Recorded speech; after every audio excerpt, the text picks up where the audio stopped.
এই যে আমরা সবাই জানি যে আমাদের এই পৃথিবীতে কতগুলো দেশ আছে, 195টা দেশ আছে আমাদের এই পৃথিবীতে। আমরা সবাই জানি এটা, কিন্তু সিসিপিআই দ্বারা এই 195টা দেশের থেকে 67 কান্ট্রিকে আলাদা করা হয়েছে, মানে 67টা দেশকে আলাদা করা হয়েছে। এবং কী হিসাবে আলাদা করা হয়েছে, যে মানে সিসিপিআই মানে কি, সিসিপিআই মানে হচ্ছে ক্লাইমেট চেঞ্জ পারফরমেন্স ইন্ডেক্স, মানে কোন দেশের পারফরমেন্স সবচেয়ে ক্লাইমেট চেঞ্জের দিক দিয়ে ভালো, মানে ভালো কাজ করছে তারা।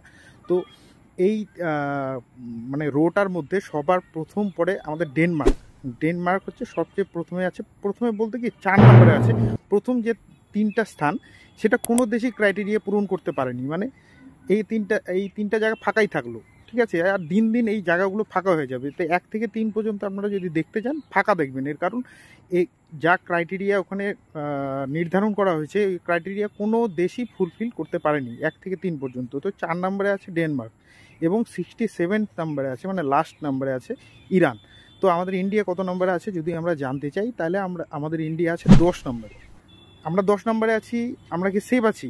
আপাতত সেভ আছি। এর আগের বছর মানে 24-এ আমাদের পারফরমেন্স আরও ভালো ছিল, তো আমরা 7 নম্বরে ছিলাম। তার আগে মানে 23-তে আমাদের 8 নম্বরে ছিলাম আমরা। তো 8 নম্বর থেকে 7-এ গেছি, তো ভালো পারফরমেন্স হয়েছিল আগের বছর। আর এবছর আরও 3 কমে 10-এ চলে এসেছি। তো দিন দিন খারাপ হচ্ছে। সবাই ধ্যান দিয়ে যদি আমরা এগোই তাহলে হয়তো জিনিসটা চেঞ্জ হবে। তো সবাইকে শেয়ার করার জন্য আমি রিকোয়েস্ট করব, সবাইকে শেয়ার করবেন ভিডিওটা যদি সম্ভব হয়। Thank you so much.